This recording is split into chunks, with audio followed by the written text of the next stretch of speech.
This video explains my views on the Epic versus Apple lawsuit, which alleges that Apple is a monopoly and it must allow free access to its App Store. I also offer suggestions on how the United States should deal with big tech. Hello, friends. This is Unmasked Truth with Harmanjeet Saini, where I provide a unique analysis of world events based on the unmasked truth that after surrender, Germany continued World War II clandestinely and became a killing machine. I also provide true news that you will find nowhere else.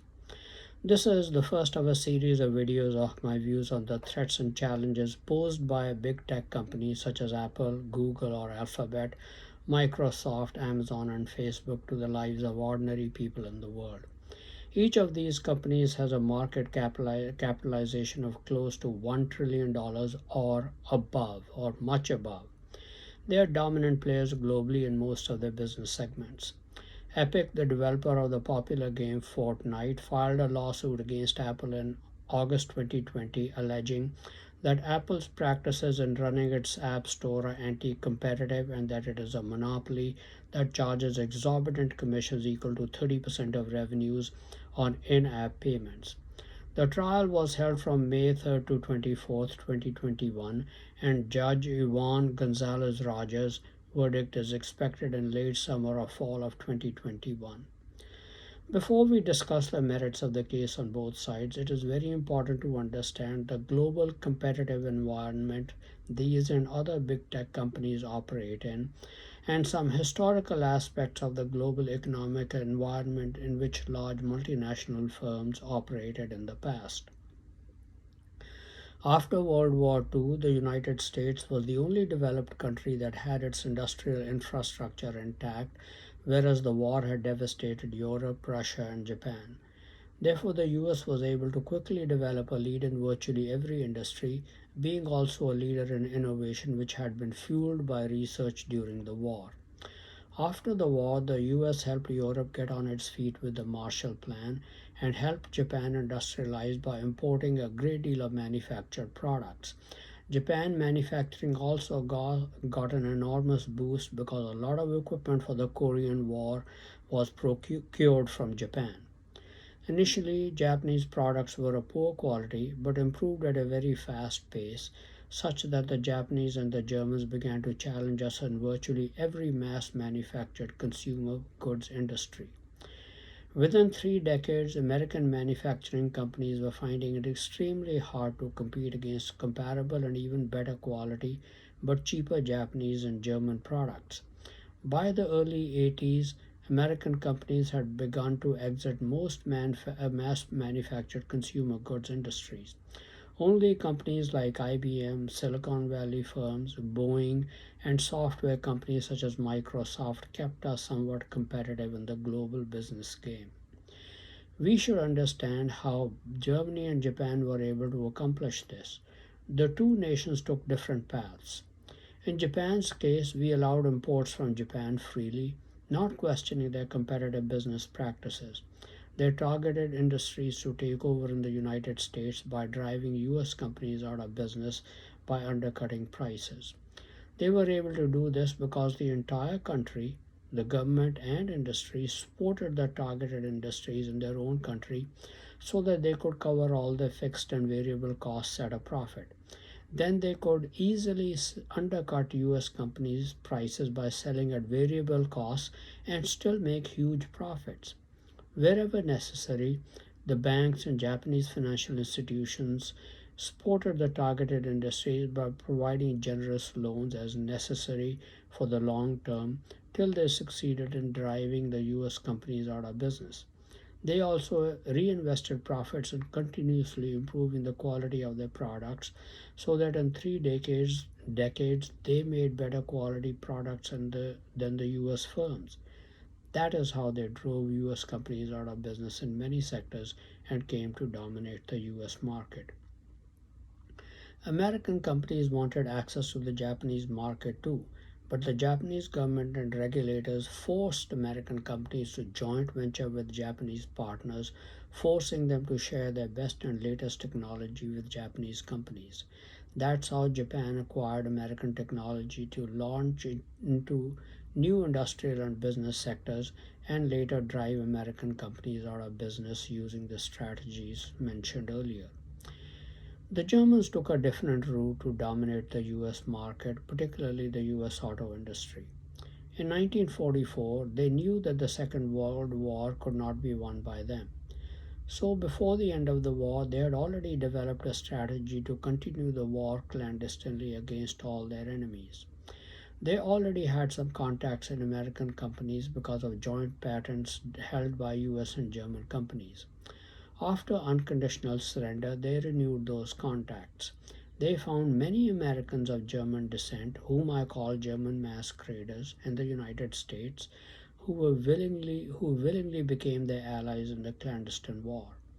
Tens of millions of German masqueraders worked in four ways to help German companies gain major market share in the United States.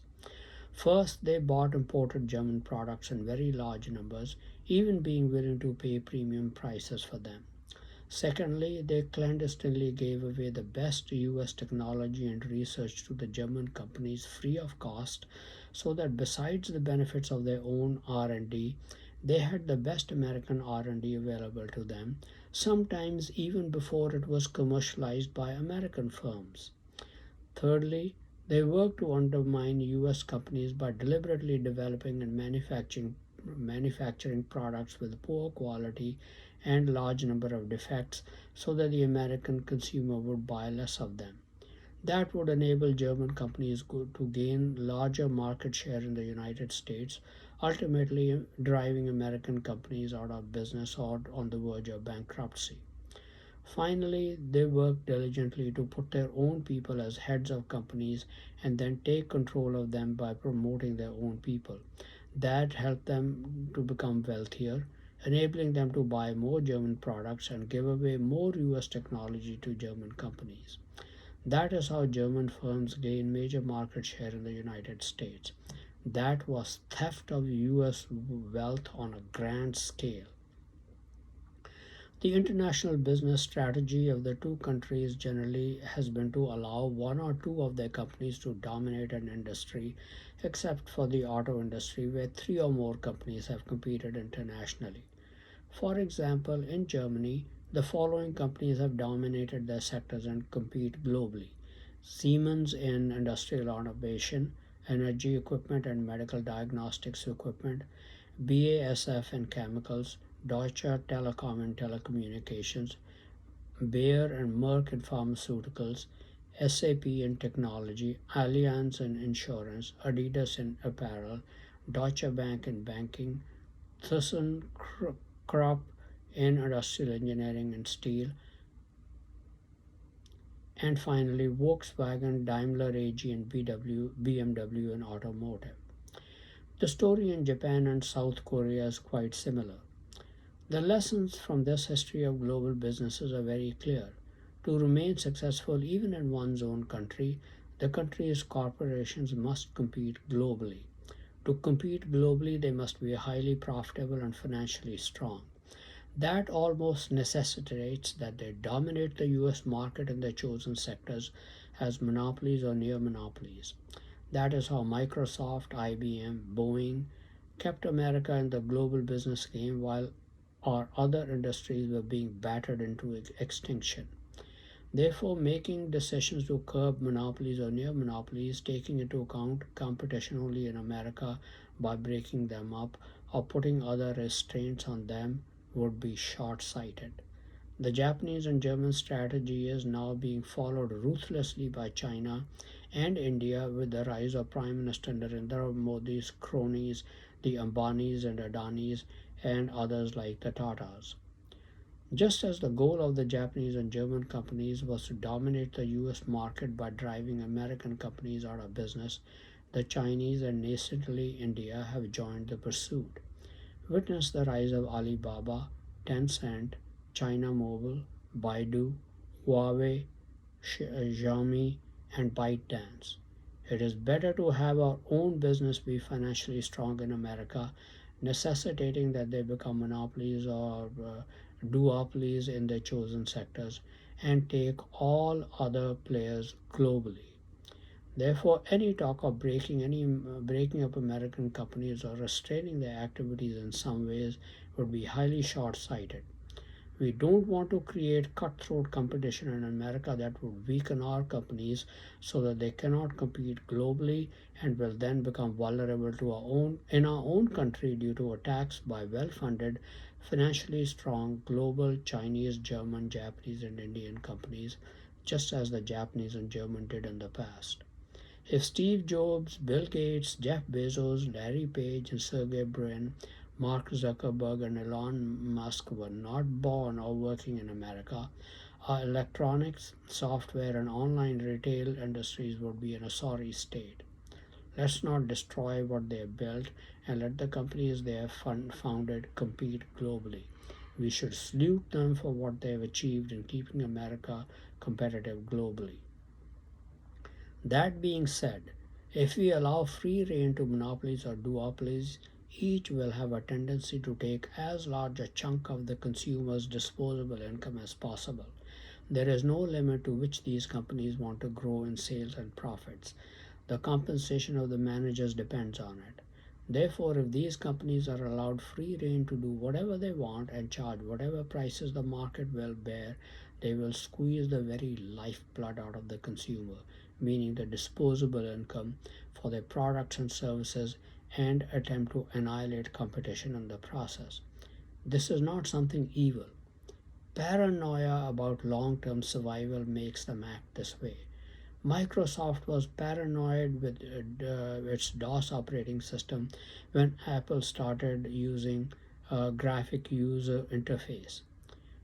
Microsoft felt that Apple could put it out of business, so it had to respond. Then the wars of the 1980s and early 1990s between Lotus Development Corporation and Microsoft demonstrated the same paranoia at work. The firms must attempt to dominate their market or likely face annihilation. After Microsoft became the dominant software company in the world, there was talk of breaking it up. Then Apple became resurgent again, and Google came on the scene while Oracle was dominating the database market. Apple and Google beat out Microsoft with their operating systems for smartphones. There was talk of breaking up Walmart during the 2000s because of its dominance in retail. But because of resurgence in online retail in which Amazon has become dominant, a market it helped build, now there's talk of splitting up Amazon or clipping its wings.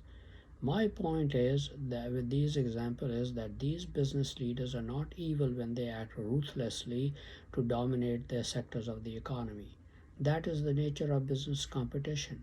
There is always the danger of becoming extinct as consumer preferences change quickly or due to technical innovations. Once dominant, the firms will work to maximize sales and profits and continue growing. Again, that is how owners grow richer, fueled by vanity to become one of the richest in the world, always at the back of their minds, and then how managers get compensated. But as stated earlier, because of ability to set monopoly prices, the customer can be squeezed out of most of his disposable income in some cases. We do not want an economy where 50,000 to 100,000 persons employed by each of the 5, 6 big tech companies earn good six-figure incomes and the rest of the country earns $10 to $15 an hour while being financially squeezed by the big companies charging high prices for their products and services because they are near monopolies or duopolies in most of their business segments. This type of growth and profits can have deleterious effects for the consumer, competition, and the economy. For example, Amazon has access to all information on those using its platform to sell their products and services.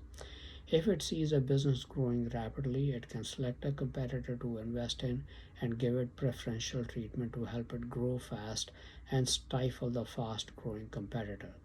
That will curb competition and innovation. Clearly, regulation is needed to make such a practice illegal. And then Amazon will be able to set monopoly prices, which will also hurt the consumer. Take another example of Facebook and Google. These two firms now dominate social media and search. The digital ad market, nearly $140 billion, grew more than 12.2% year on year in 2020.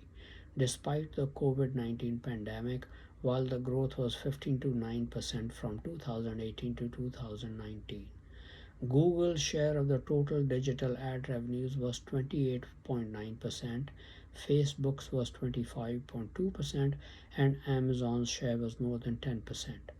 Just these three firms have cornered 64% or nearly 90 billion of the digital ad market, which is 36% of the total ad market of 250 billion in the United States.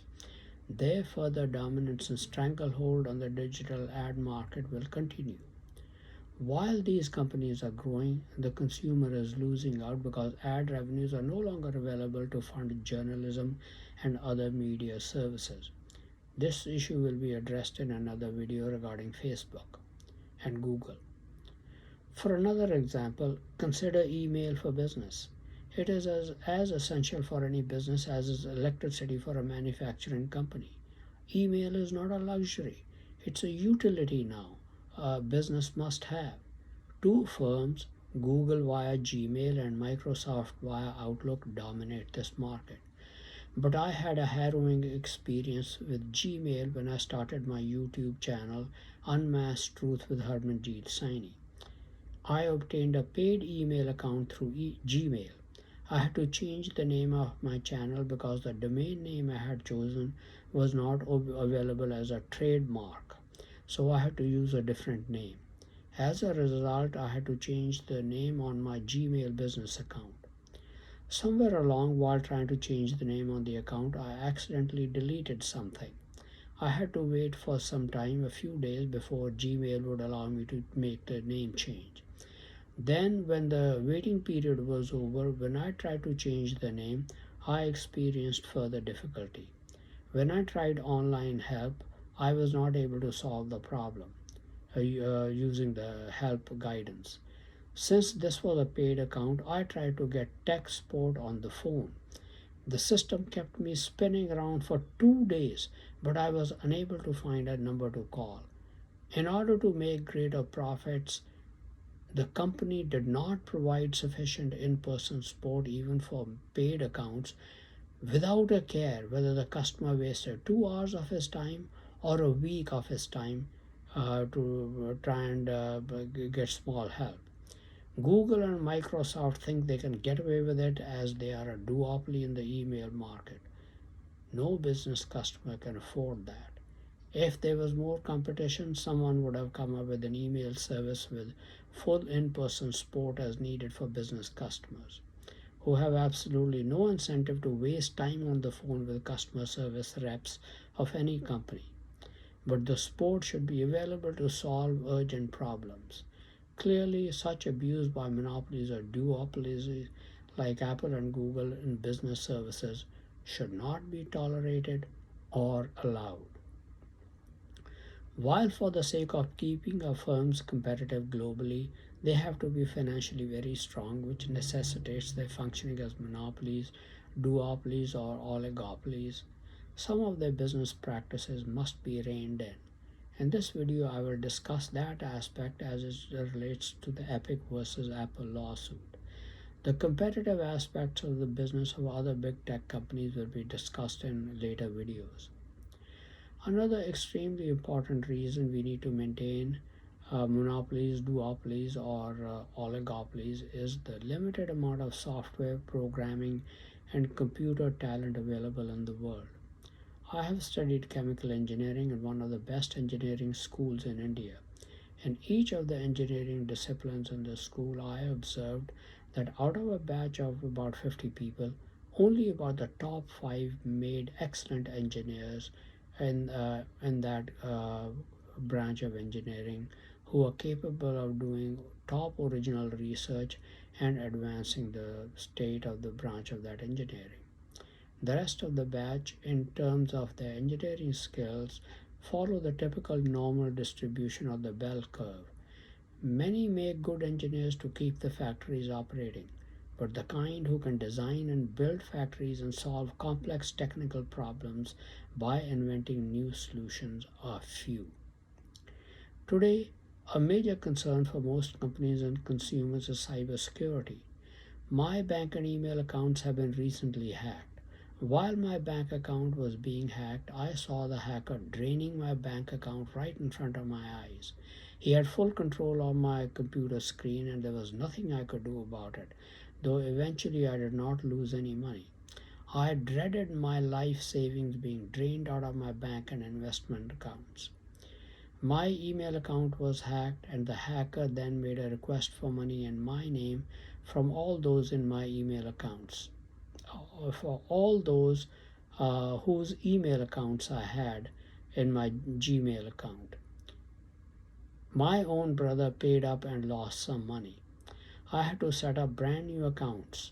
This illustrates how cybersecurity and computer related scams are a global concern for consumers and businesses alike, as evidenced by the recent spate of ransomware attacks against some of the largest corporations in the world. The kind of talented information technology people who can design systems robust enough to withstand highly, ever more sophisticated, and ever evolving cyber attacks, or fix them quickly when a breach occurs, are extremely rare. The number of computer and information technology professionals who can design and maintain very complex systems or be at the leading edge of innovation in the field are equally rare. Even though the USA graduates about 70,000 computer science graduates every year, the number that are capable of working at the leading edge of the profession probably number only between 2,000 to 3,000 annually.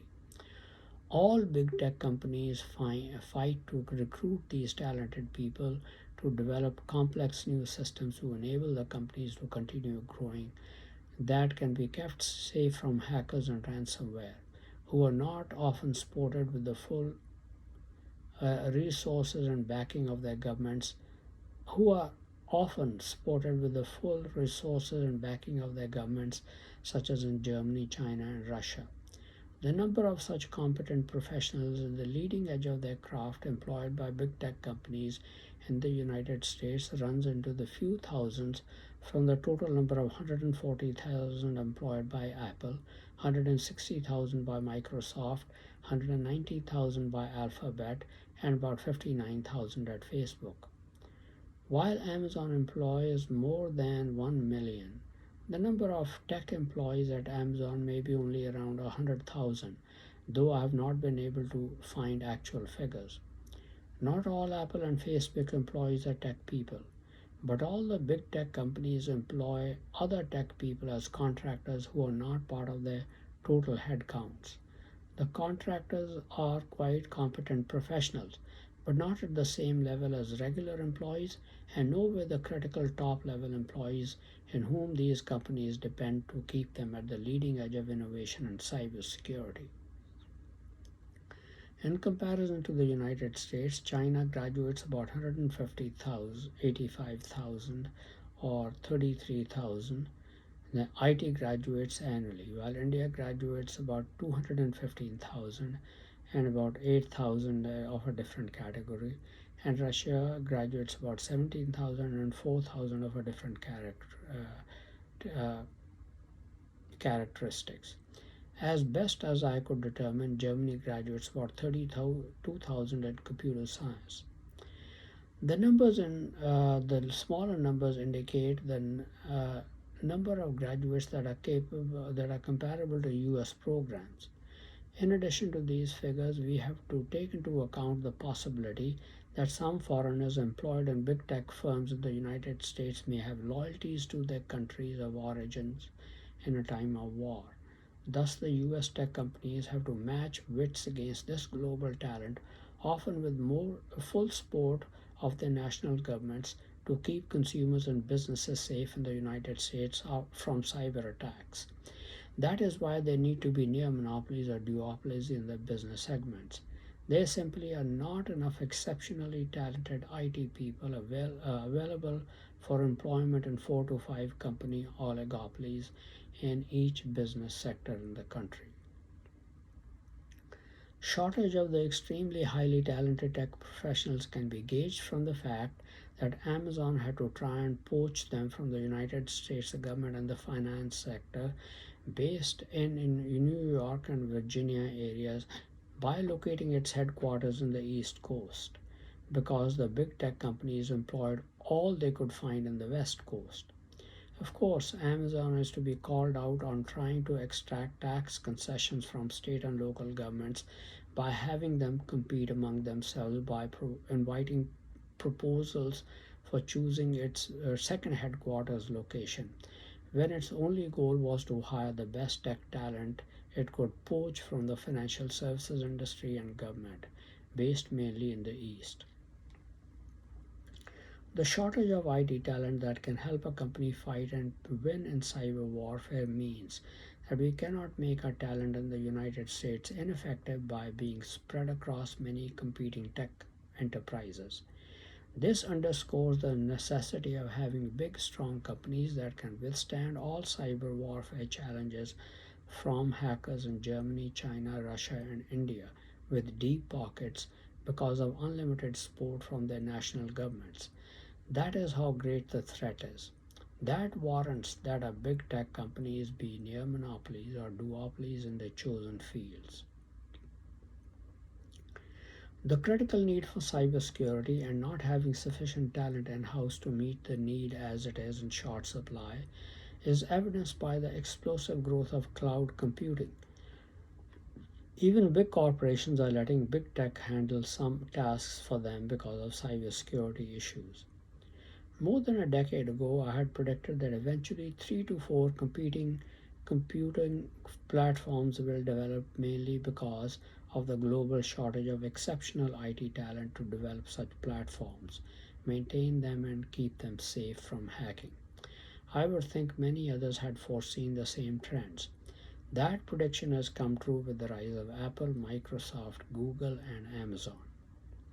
However, if we hobble our companies, we may see someday Samsung, LG, Lenovo, Huawei, or Xiaomi relegating Apple to much lower market share globally in the products it manufactures. Alibaba replacing Amazon, Baidu replacing Google, ByteDance replacing Facebook, and perhaps some future company in India replacing Microsoft. You don't believe this can happen? Just ponder the fate of RCA and Zenith Electronics. To stay globally competitive, we must not put spokes in the global progress of American big tech companies. We must regulate American companies so that they serve all countries with equity. They must be prevented from fleecing the consumers because of their near monopoly power or market dominance, and they must invest to create jobs in the countries they do business in. The alternative for the world will be awful to experience.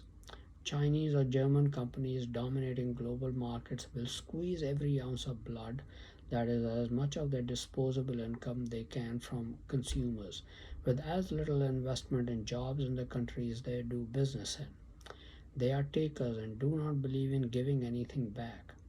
American global companies must not behave that way in America or anywhere else in the world. For the time being, I have chosen Apple products as my computing and telecommunications platform because of its unparalleled support and service. I expect Apple to keep me safe from hacking. Apple cannot do that if it is not globally dominant, financially strong company in its chosen sectors. With this competitive environment in mind, the important issue to be addressed then is how to regulate American big tech companies so that they serve American consumers and not merely soak up most of their disposable income and concentrate it in their own hands. The way they serve American consumers must be used as the standard to serve consumers and governments in all countries they do business in. We are not Germany and China, bent upon extracting all we can from other countries and accumulating wealth in their own countries. That is multifaceted. That is a multifaceted issue that will be addressed in videos addressing the situation faced by each of the big tech firms Apple, Amazon, Alphabet, and Facebook. For the remainder of the video, I will specifically address the Epic versus Apple lawsuit. As stated earlier, Epic, the developer of the popular game Fortnite, filed a lawsuit against Apple in August 2020 alleging that Apple's practices in running its App Store are anti competitive and it is a monopoly that charges exorbitant commissions of 30% of revenues on in app payments. Epic Games CEO Tim Sweeney has argued that Apple's App Store and Google Play and other platforms do not need to take the industry standard 30% cut of the game developers' revenues through their platforms. To demonstrate that they could be profitable with much less of a cut, Epic Games set up its Epic Games Store and took a 12% cut of revenues of games sold on its store. Apple has argued that 30% of the industry standard that Epic Games pay to the App Store, Google Play, Valve Corporation's Steam, and to other gaming platforms such as Microsoft's Xbox and Sony's PlayStation. The Washington Post reported that between 2017 January and October 2020, Epic made $237 million in commissions to Apple for Fortnite, and in 2020 alone it paid $245 million to Microsoft and $451 million to Sony. That makes one wonder why Epic is suing Apple. There seems to be an agenda of some other related interests. For example, Tencent, the largest video games publisher in the world, owns 40% of Epic. Epic's counter-argument is that Apple and Microsoft sell their consoles at a loss and have marketing costs, so they need to charge developers to turn a profit. In contrast, iPhones are sold at high profits by Apple. That is not sound business reasoning. Epic Games wants Apple and Google to take a lesser cut of revenues because they are already highly profitable, whereas the console manufacturers need to take a higher cut to make a profit. Essentially, Epic Games is asking that Apple and Google take a smaller cut of revenues so that game developers can make higher profits. Business does not run that way. Under normal circumstances, the market should dictate prices, except in monopoly cases, and here monopoly situations. I will comment later on Apple and Google taking a cut of 30% on revenues on the argument of stifling innovation and hurting the consumer. As an aside, I own a MacBook, an iPhone, and Apple Watch.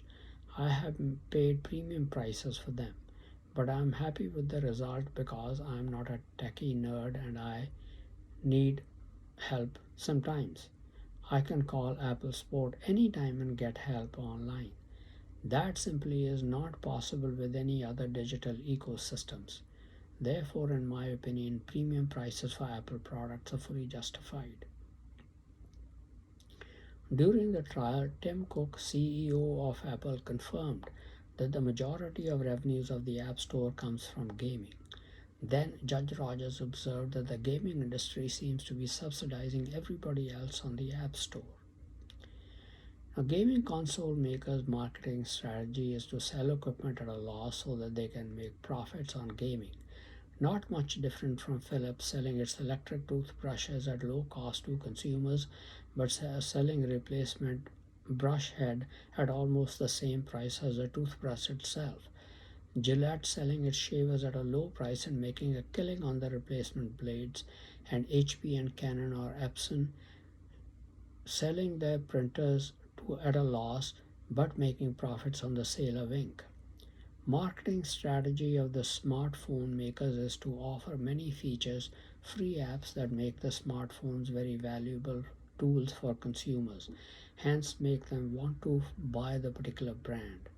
In addition, many apps are sold at very low cost so that entrepreneurs, developers can make money on their efforts and investment and provide value for the Apple customers. Concerning the argument about gaming being highly profitable for Apple and subsidizing much of the rest of the App Store, the courts and government's antitrust divisions should not be in the business of looking at a business segment of a company and checking other subsegments is very profitable and apply antitrust laws to that subsequent and expect the company to continue providing free products and services in their segments. For this purpose, one should look at the old Boston Consulting Group's matrix of product portfolio of a company. Some products will be cash cows or dogs or stars, while some will be question marks. Antitrust remedies should not be applied to business segments or subsegments that are profitable merely for the sake that they are subsidizing other segments of segments. Cash and Google Cash and profits generating segments are needed to support cash guzzling growing businesses or to invest in new businesses. Companies can lose billions of dollars in investment in developing products that may not see the light of day or have a very short life and not cover original investment. Now, one of the biggest arguments made at the trial was just that the PCs and Macs are mere platforms and almost everything can be loaded onto them. Apple argues that PCs and Macs experience for far more security hacking issues as a result, and people's phones have a lot more personal data which poses greater privacy and security risks. The iPhone and Android phones should all be mere platforms and all apps freely loadable on them. Companies don't want to have to pay 30% of their revenues to Apple to have them on the App Store and have increases to a very large consumer market Apple controls. Just considering only the gaming market, here are the largest gaming companies with their annual gaming revenues. Tencent 29.3 billion, total revenues of 74 billion with net operating profit of 22.8 billion. Sony 25 billion, Nintendo 12.1 billion, Xbox 11.6 billion, Nintendo 12.1 billion, Activision Blizzard 8%, Electronic Arts $5 at 5 billion, $5.5 billion, Epic at 4.2 billion, and total revenues for Epic's company its total revenues is 5.51 billion. Now, Epic is 40% owned by Tencent, and I believe both companies are acting in concert on the issues related to the Epic versus Apple lawsuit. The combined revenues of the companies are $79 billion.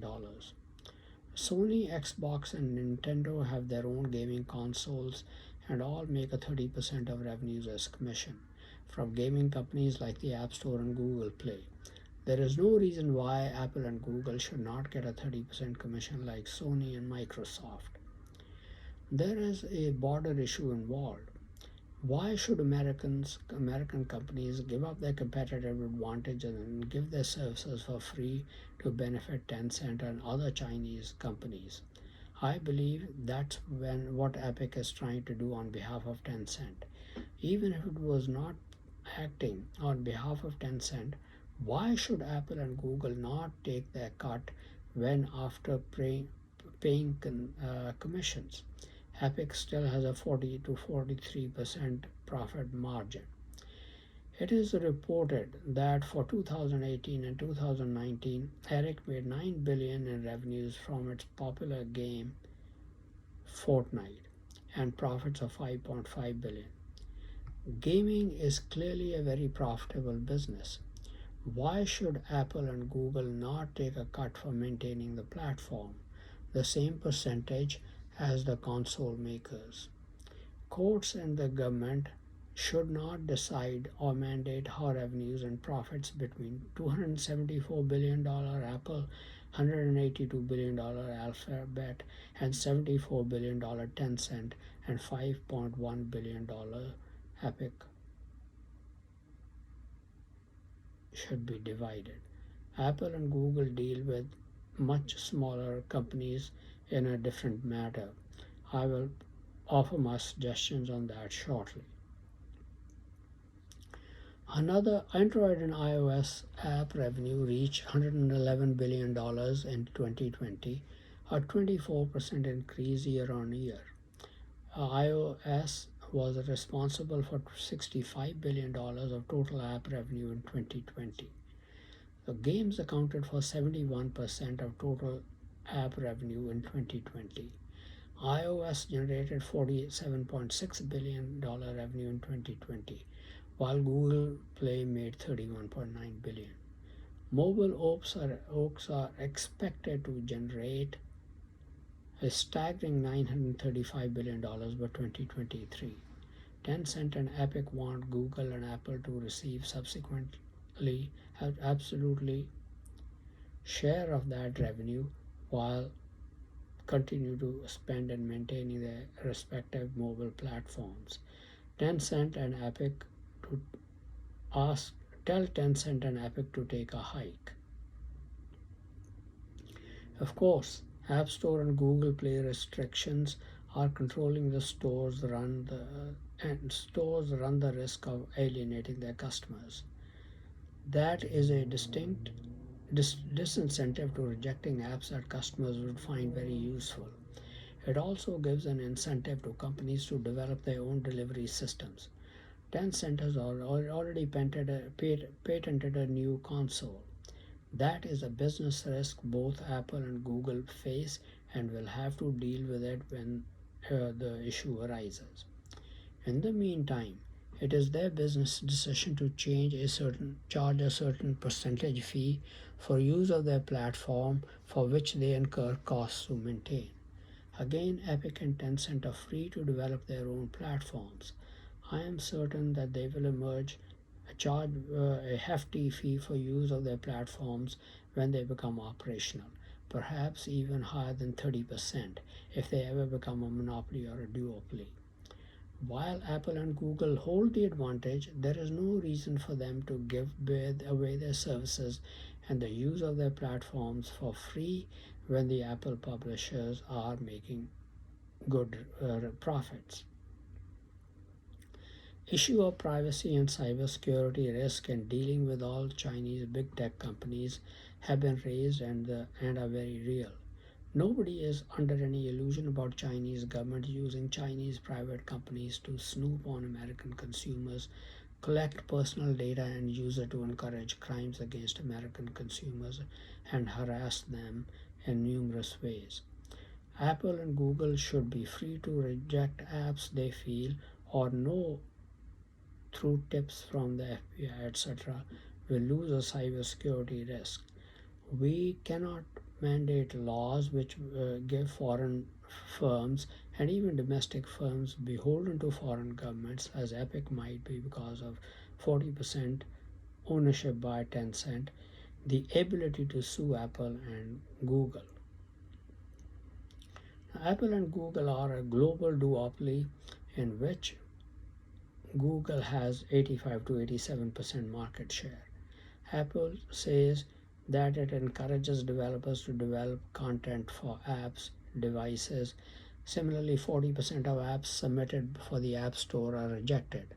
There is an appeal process in place, but only 1% are rejected only 1% of rejections are appealed. Now, Google Play, on the other hand, rejects about 55% of submissions, but resubmissions are allowed when the reason for the rejection was removed. Not allowing or removing apps from the App Store or Google Play that have performance issues such as app crashes, quality problems such as bugs appear to infringe copyrights, appropriate or lack of valuable content, suspicious content, malware, or to contain broken links, lack standard functionality, or a host of other problems are meant to protect your reputation from their customers. The reasons for rejection are given, and the free developers can resubmit apps after making the necessary changes to be in compliance with rules and regulations. There is an appeals process in place for developers to take advantage of. Apple and Google want control over the App Store and Google Play to prevent fraud, prevent apps from getting into the stores, or removing those that would damage the smartphones or steal important data. If Apple and Google made the rules too lenient and allowed apps full of bugs or poor quality and that offer no values but are a scam or are misleading, the iPhone and Android phone users will lose their trust in the companies, dealing a blow to their reputations. That being said, we should not assume that big tech CEOs and executives are holy jobs. We need to guard against any tendency on the part of Apple and Google to watch app revenues of outside developers' apps and develop a competing app for those that are doing very well, and then use some pretext or the other to to smother the outside app. Outside device tracking and locating app. Tile was part of the trial. It is alleged that Tile had great placement on the App Store for 24 years, only to find itself locked out of the App Store when Apple decided to develop its competing product AirTags.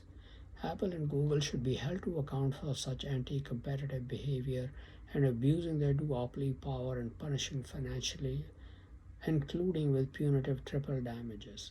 If they develop on their own, they must continue to provide equal access to the outside app or face the wrath of the courts and antitrust regulators, including the possibility of being broken up into multiple businesses. My suggestion to Apple and Google is to not even get into every small tech business unless it is an ideal fit to complement their own products and services. AirTag seems to fit that bill. However, my advice to Apple and Google is to exercise self discipline and not get into manufacturing products or providing services where the total revenue potential is, say, less than 50 million or even 100 million annually. Let's develop tech firms, let smaller tech firms develop and manufacture such products for Apple devices and even help them to continuously improve them. It is a matter of engineering good equipment for the rest of the population. Then there's the question of smothering innovation because of the high 30% commission on the apps in their stores. We do not want an economy where about 3 million employees of big tech and some in the other future 1,000 companies early enjoy fabulous earnings, and whereas most of the rest of the 330 million of the US population control for $10 to $12 an hour or are on some sort of full or partial welfare benefits. The way to prevent that from happening is to encourage entrepreneurs and create an environment where small businesses can thrive. The way big tech can be forced to help small tech is to subsidize small tech developers with revenues from apps with high revenues. The best formula that I can suggest is to take guidance from tithing laws in the Bible. The formula was first recommended by Joseph to Pharaoh in the 7 years of plenty in Egypt. He recommended that 20% of the grain and farm production be given as a tax for Pharaoh, whereas the people keep 80% of the rest. This was to run the entire government with a 20% income tax. God then incorporated that law into his tithing. Tithe means tenth of the income, into his tithing law for ancient Israel. When God was the God of Israel during the people of Judges, and Israel had no human king, he inquired April. He inquired Israel to pay only a tenth of the Levites for financing the entire religious education and justice systems. That then twice in every 7 years, God required the Israelites to pay another title for the benefit of the poor, widows, and orphans, and there was any left over for the Levites among them. That works out to 2.86 annually, or around 3%. Then Israel asked for a human king. God gave them what the human king would do. God told them what the human king would do. He would take an additional title to run government besides the tithe to finance the religious education and justice systems. Thus, government allowed a sort of 20% tax to run all aspects of government. Then the tithe for the poor averaged just under 3% annually. God, in His judgment, deemed 3% annually to help the poor and needy as the optimal tax system that allowed the remaining 77% is live on. Save and invest in productive capacity to keep the economy of the nation booming. Based on this information, I would tentatively recommend the following commission structure for Apple and Google. Free apps should remain free. For paid up apps, that brings the revenues above 20 million annually. The commission should remain 30%. For apps bringing in annual revenues from 5 to 20 million, the commission should be 23%. The commission for apps with annual revenues below 5 million should be held 20 to 15% bond to subsidize apps with the smallest revenues and up until the 3% is completely used.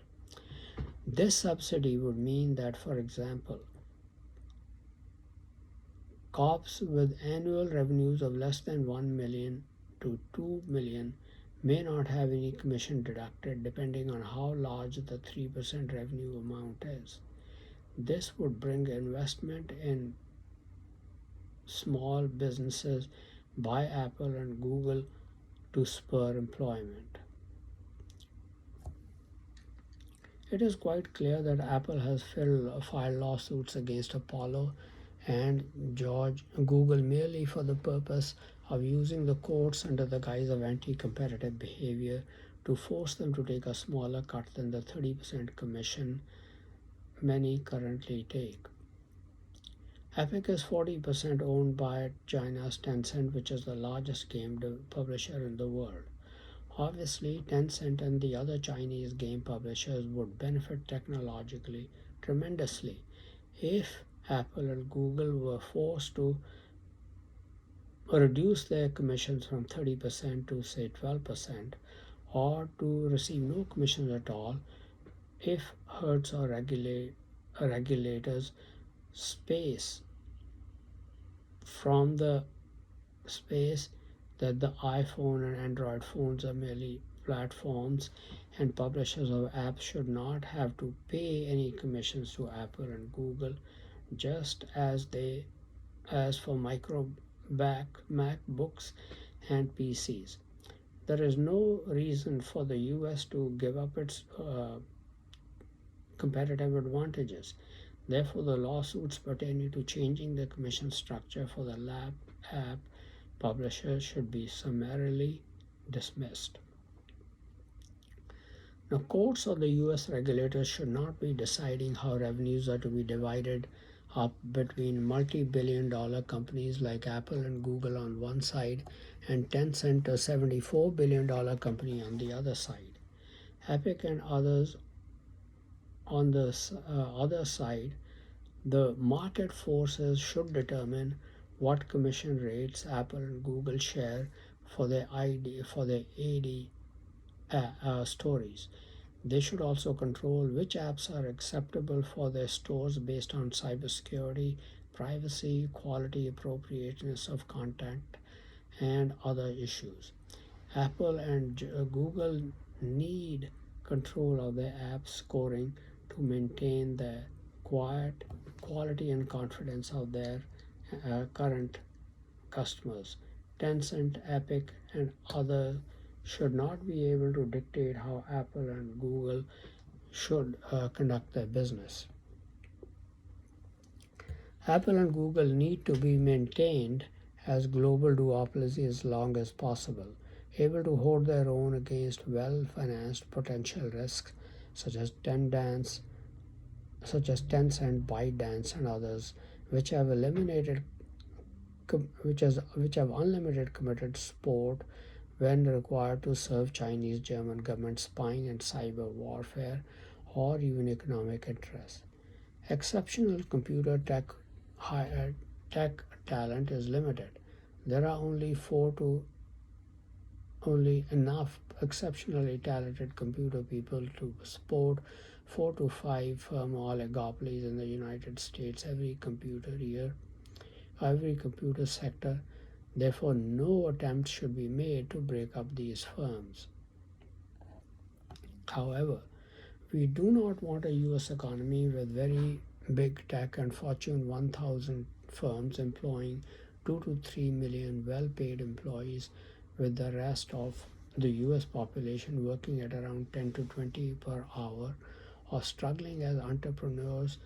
These big firms should be held accountable if they indulge in anti competitive behavior and forced to pay heavy prices in terms of cryptocurrency compensatory and punitive damages. Thus, must be forced out to smaller tech firms and must encourage them by charging smaller or no commissions using a graduated commission structure. To big tech should understand that if prosperity is spread among the wider organization, that benefit then be by increasing the size of the market. They must encourage small businesses to greet to greet it in, increases the size of the economic pie. That is the best model of continued economic growth and achievement. What they practice in the United States, they must practice in all other countries to generate wealth around the world by employing local people as much as possible and investing in small firms. This will expand the global economic pie, generate wealth, and let all nations share in the prosperity. This underscores why Apple, Google, and other American big tech firms must be supported to maintain their oligopoly or duopoly status. If Chinese and German firms replace US firms as duophiles, they may soak up as much of the disposable income in the world as they can. Then watch out. They will not stop unless they have trampled everyone down completely and squeezed the last dime out of them. Such behavior will be driven by the satanic German delusion that they are divine, a special creation of a god while all other creatures have been created merely to serve them. Finally, I would counsel our big tech CEOs and executives to change their philosophy and vain pursuit of trying to become the richest man in the world. Save humanity first. So God blessed our ancestor Abraham with this blessing in Genesis 12:3. And I will make them that pass through the fire that bless you, and confirm him that curses you. And in you shall all the families of the earth be blessed. God gave Abraham all the families or tribes which grew up into modern nations of the earth will be dismissed.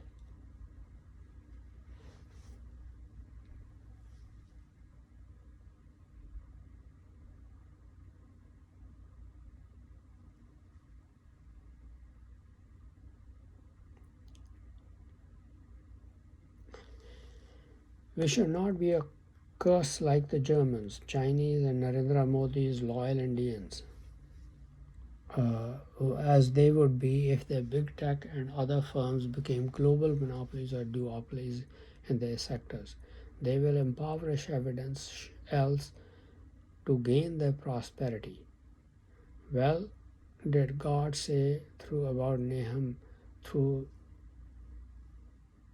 his prophecy, chapter 3, verses 1, beginning of 19. Woe to the bloody city, using the ancient Assyrian capital Nineveh as a companion, as a metaphor for their modern descendants, the Germans. It is all full of lies and robbery. The enemy, the prey departs not, meaning they are always preying on someone or the other in the world, and upon whom hath not your wickedness passed continually. No one releases this evil. It is what it is. This is what the evil means. No one escapes their evil. Now continuing. Instead, let's live up to the blessing and charge given by God to our ancestor Abraham to be a blessing to all nations of the earth.